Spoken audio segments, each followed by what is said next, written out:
Hello everyone, this is Chelsea from Those with Words. Welcome to the channel. Today I'm going to be sharing my Midyear Techo Kaigi with you, which basically will be a summary of how all of the notebooks I chose for 2024 are being used.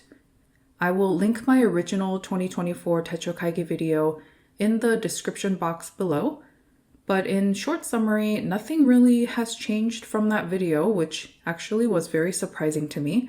I am using all of the notebooks here that I'm showing you as I originally intended, and I do have some specific thoughts around each one, what I've really enjoyed about every single one, and which ones are easier to keep up with than some others. So I will go into that now by going over each and every one in a little bit more detail. First up is my plotter binder. This is in the Bible size, and this is the 5th anniversary edition. And this is currently my personal planner. And I'm using the weekly pages to have creative to-dos on the left, or I used to, and then have other to-dos on the right.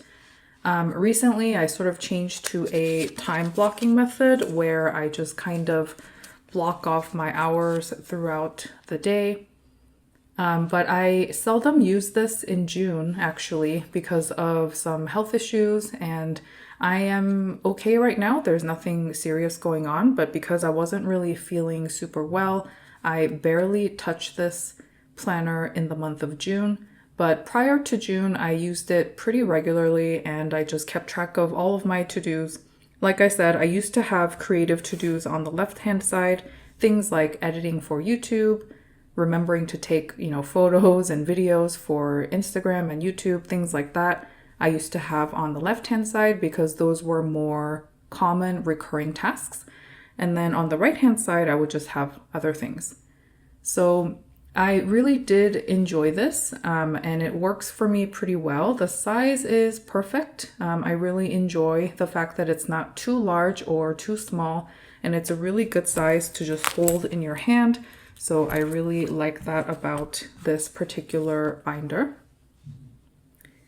And then in terms of the monthly pages, this is an old month that I'm showing you because, like I said, I didn't really touch this too much in June due to personal reasons, but the monthly pages basically just have simpler to-dos, like things I need to remember to renew, or things like, registration, renewals, things like that. And then also just appointments with simple times for just like at a glance type of use. I do find monthly pages really helpful to refer to for those particular things, but I don't really list out a lot of detail in these pages just because of the way I use the monthly pages, and also there's not too much space in the Bible size layout, especially for the weekends. So I like to keep it simple on these pages.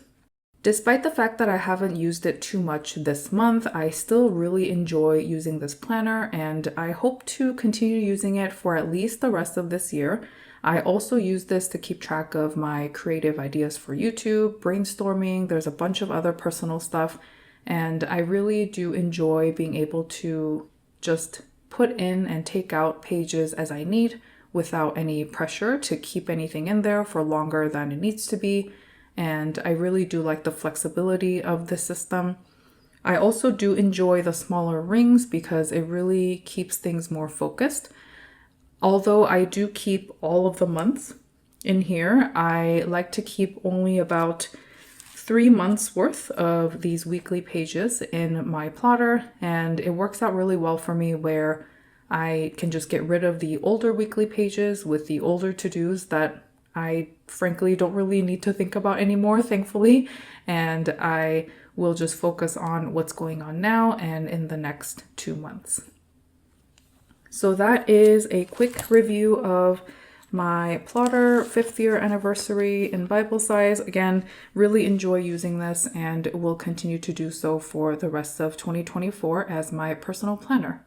Next up is my traveler's notebook in the regular size, and this is for memory keeping. And it is getting quite full. I am doing an undated approach this year where I'm basically taking an undated open insert, and I'm just marking the months as I go. So there's April, May, and then June is a little bit buried, but June is right there.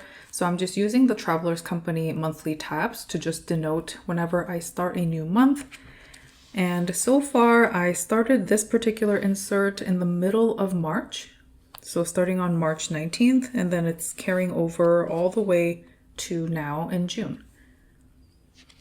So I really like the flexibility of this memory keeping system because this way I can just memory keep whenever I want to. I can paste in whatever ephemera I want to. And it's just been a really easygoing, no stress type of memory keeping where I don't feel like I have to fill it in if I don't want to. And this is definitely not daily journaling material for me. I just kind of expand upon my daily highlights journal, entries from that, and I just expand upon that if I want to in this journal. So I'll get into that with the next notebook that I'm going to show you. But things like these, for example, this was from a snack packaging, and then this was from coffee packaging. And I really do like that I can just paste in whatever I want to. I can make a whole spread for one day, or I can just do half a page or one page. It's really whatever I want it to be. And I only really work on this journal when I have more energy to really sit down and be in the mood to decorate with all of my supplies like washi tapes, PET tapes, stamps. This is where I really go ham with all of my supplies and really, really have fun. So recently I had a chance to catch up on the month of May, which leaves me in June. I'm still quite behind in terms of journaling and memory keeping for June, but I'm confident that with my daily highlights journal, which again I'll go into next, I am going to be able to remember all the key things that happened. And so it's just a matter of picking and choosing which ones I really want to expand upon in this journal. And I have some random ephemera here as well, like this candy packaging that I wanted to save and put into this journal, which I just kind of have tucked away right here. So still looking forward to catching up on this journal. And yeah, I still really love this. And I just love the open approach with everything that I've been able to take. Like here, I just drew out my little bookcase in this room and I reorganized everything. So just kind of writing about that. It's just really fun and a lot of freedom and flexibility, which I really enjoy. So I will continue doing this type of undated memory keeping in this traveler's notebook. I have also been taking an approach where I put in a bunch of samples of washi tape, PET tape. These are some washi cards, and I have some stickers and papers in the back. So I put together this kind of journaling kit, and it's not really themed. I just kind of put in whatever I need to, and I pull from my existing stash. And I really like having this approach because that means all I really need to have is this journal and, you know, like a pair of scissors, and that's really all I need to be able to make an entry, and I don't really have to go back into the room to pull out anything. So that's been a really nice way to keep things compact and manageable for this memory keeping journal, which again, like I said, I will continue doing for the rest of this year. The third system I want to talk about is my Nolte 1180, which is housed in this olive passport traveler's notebook. This is the daily highlights and gratitude journal, which I kept mentioning when I was talking about my memory keeping journal that I wanted to show you. But basically, I do daily highlights on these weekly pages, and I track the weather on top in the small boxes just because I can. I just think it's kind of interesting. I've never done that before, but it's just something I'm trying out this year. And then I just make a random layout because this Nolte 1180 is actually quite flexible. As you can see here, the notes section is just wide open, and there's really no predetermined way to use this entire grid area. So what I've been doing is I've been separating it so that on this part, I just kind of write down the daily highlights of each day throughout the week. And then on the sides, I'll just write random things about TV shows I'm watching, video games I'm playing, I don't know, other really fun things, music I'm listening to, stuff like that. Just like random musings and such that don't really fit into a particular day, but I still want to write about as a highlight of sorts. So I really, really enjoyed this. It's super simple. I just write in it with the Uni Jetstream ballpoint pen. I'm currently using the Hobonichi, the one with the 2024 colors. And it just takes a few minutes each day. And I have managed to keep up with it even through periods of low energy, like this month when I wasn't feeling particularly well. So I didn't really touch my other systems like my plotter or even my memory keeping traveler's notebook. But in this one, I've been able to just write in it every single day because it just takes such few minutes of my day. And I don't really want to forget what happened that day because I do want to pull out certain events from here and expand in it in the memory keeping journal at some point. So I really like the fact that it doesn't take a lot of time. It's really simple and easy to keep up with. And the initial idea was to actually use this journal as a point of reference for the memory keeping traveler's notebook. And I do have to admit that at the beginning of the year, I wasn't quite sure if that was gonna work out or not. I don't know if I was just being ambitious, like a point of reference highlights book seemed a little unnecessary to me at certain points. I was like, I like this idea, but I don't know if it's gonna really work for me. But thankfully, it has worked out really, really well for me. So I really enjoy this weekly section in particular. And then this monthly section is for really quick gratitude. Just every single day, I write a little something that I'm grateful for.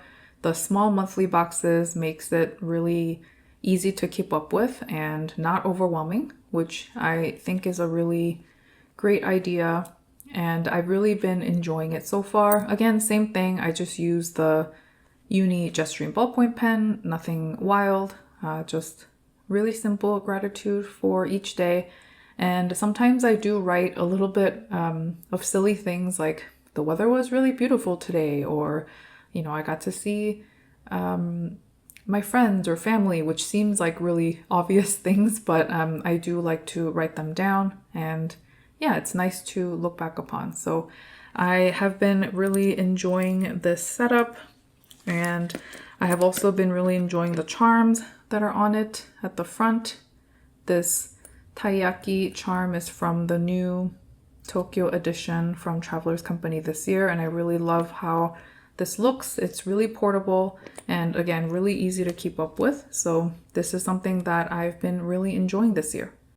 Last but not least is this Hobonichi Weeks, which I'm using as a health journal for this year. I am going to show you my weekly pages as well as the empty pages on the back, but the monthly is just like a little bit too private to share. I keep track of all my appointments and notes and things, so I appreciate your understanding in advance.